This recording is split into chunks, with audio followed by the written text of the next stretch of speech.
Dibble Show. All right, time to talk some pickle things. Let's just start with Max Scherzer, rosin, sweat. The MLB official should have probably stepped in and said something to the umpiring on what's his function. I mean, why is he even standing there off the field in the alleyway of the dugout if he's not going to be like, listen, I just watched this guy wash his hands with alcohol twice, give you a brand new glove, have it brought out to him, even though he had his pitch calm on it. I mean, what more does Max Scherzer have to do? And then suspend him for 10 days because they're trying to say that he has some kind of spider tack. Listen, I don't believe Max Scherzer or any of these guys are stupid enough. Like he said, they just checked me twice. I'm going to go out the third time in the fourth inning and have something on my hands.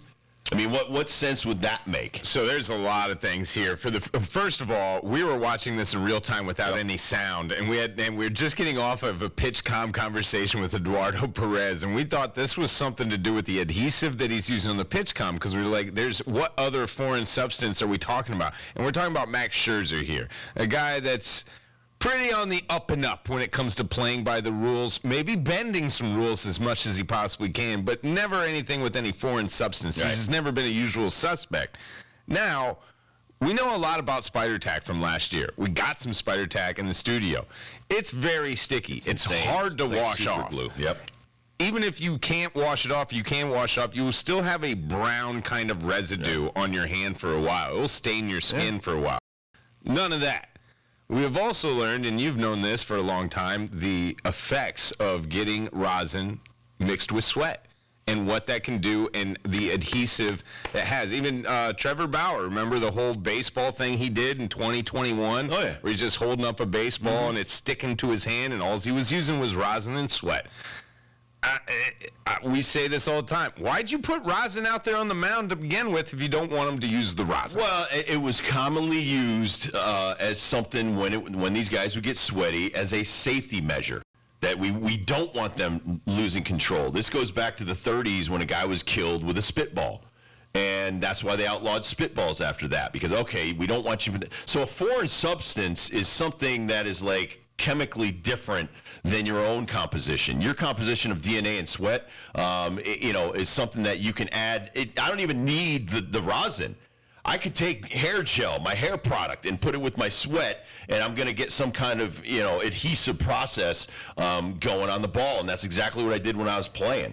Either that or Gatorade, and but it's more for your protection than for me. Yeah. You're throwing a 90 in the forehead kills you.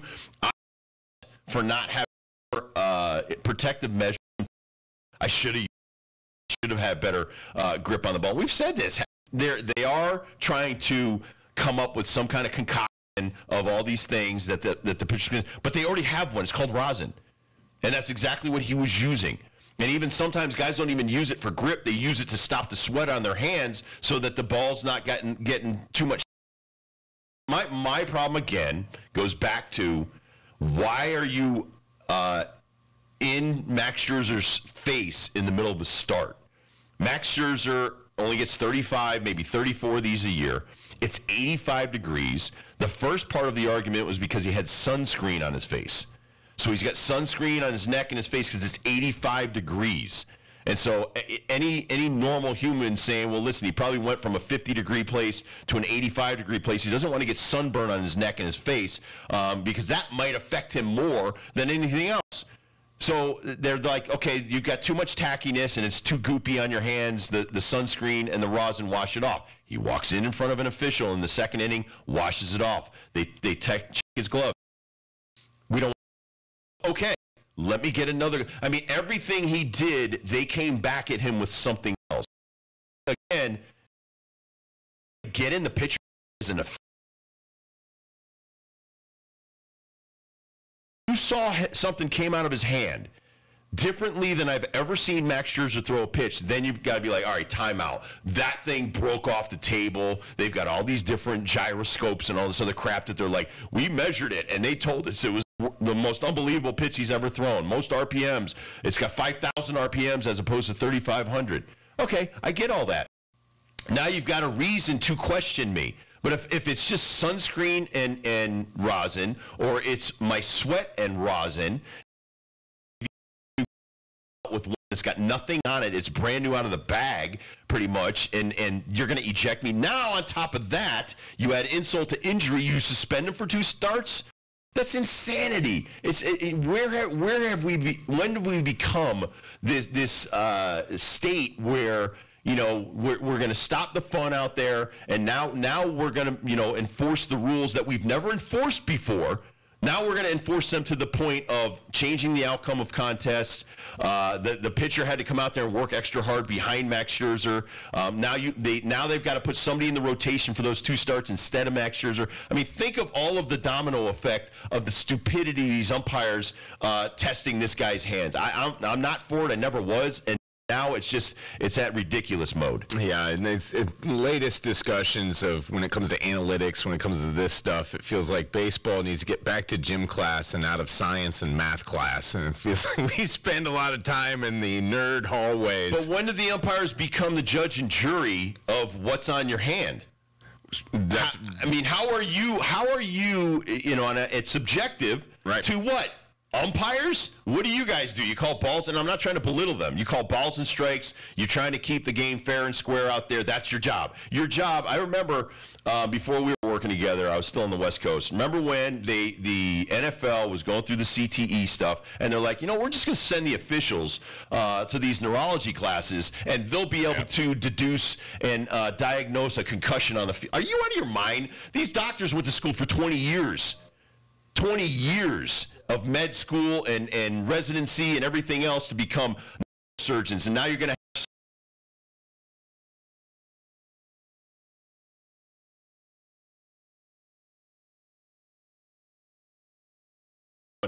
yeah, that's some kind of chemical compound that, you know, we don't think it's sweat and rosin.